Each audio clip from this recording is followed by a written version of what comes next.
সন্ধ্যা হলেই কিছু না কিছু খেতে ইচ্ছে করে, তাই আমি আর দিদি বেরিয়ে পড়লাম কিছু খাওয়ার জন্য বাজারে। আর আমি যেহেতু কোথাও ঘুরতে যাই না, বাড়িতেই থাকি সব সময়, তাই বাড়িতে যা করি সেগুলোই তোমাদের সাথে শেয়ার করার চেষ্টা করি। আর দিদির শরীরটা বেশ কিছুদিন ধরে ভালো না, তোমরা তো জানোই, হসপিটালে গিয়েছিলাম, প্রাইভেটেও ডাক্তার দেখানো হয়েছে, তো সঙ্গে আমি যাইনি জন্য ভিডিও করা হয়নি। তাই আজকেও আবার গিয়েছি ডাক্তারের কাছে, কারণ ওর ভীষণ কানের ব্যথা, তো সেজন্যই আর কি।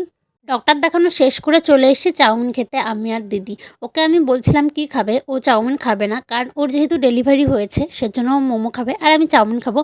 তো দুজন মিলে অনেকক্ষণ বসে এখানে আবার গল্প করছিলাম, কারণ চাউমিন হতে দেরি আছে। দুজন মিলে অনেক হাসাহাসি করার পরে এই দেখো গরম গরম চাউমিন হাতে দিয়ে দিয়েছে, আর এদিকে আমার দিদি মোমো খেতে শুরু করে দিয়েছে। ও মানে হাতে পাওয়ার সঙ্গে সঙ্গেই মুখের ভেতর চলে গেছে ওর। তোমাদের মোমো বেশি ভালো লাগে নাকি চাউমিন, কমেন্ট করে জানিও। এইদিকে দেখো গরম গরম স্যুপ, স্যুপ সবারই পছন্দের হয় আমি জানি, আর আমারও ভীষণ ভালো লাগে স্যুপ, ঝাল ঝাল স্যুপ হবে।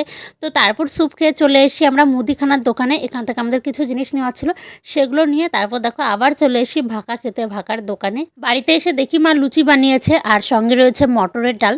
তো গরম গরম মটরের ডাল আর লুচি তোমাদের কেমন লাগে জানিও। চলো এই ভিডিওটা এখানেই শেষ করবো, টাটা বাই বাই, নেক্সট ভিডিওতে আবার দেখা হবে।